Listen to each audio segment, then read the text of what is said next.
शहरात मालमत्ताधारकांची एकूण संख्या 3.25 लाखांच्या घरात आहे. असे असले तरी मार्च अखेरपर्यंत 1.42 लाख मालमत्ताधारकांनीच कराचा भरणा केला आहे. त्यामुळे आता पुढील एप्रिल, मे आणि जून या 3 महिन्यात विशेष मोहीम राबवून कर निर्धारण करण्यावर भर देण्यात येणार आहे, अशी माहिती सूत्रांनी दिली आहे.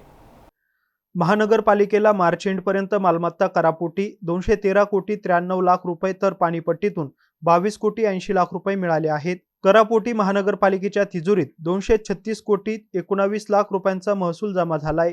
आतापर्यंतच्या महानगरपालिकेच्या इतिहासातील यंदाची ही विक्रमी कर वसुली असून मालमत्ताधारकांची संख्या वाढल्यास त्यात आणखी वाढ होण्याची शक्यता आहे. महानगरपालिकेच्या लेखी शहरात एकूण 3,19,000 मालमत्ताधारक आहे. मात्र यातील केवळ 1,42,000 मालमत्ताधारकांनीच कराचा भरणा केलाय.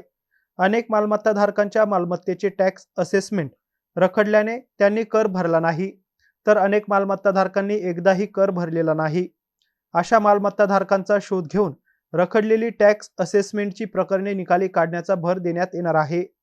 एप्रिल, मे आणि जून या 3 महिन्यात या कामावरच अधिक लक्ष देण्याचे निर्देश अधिकाऱ्यांना देण्यात आले आहे, अशी माहिती सूत्रांनी दिली आहे.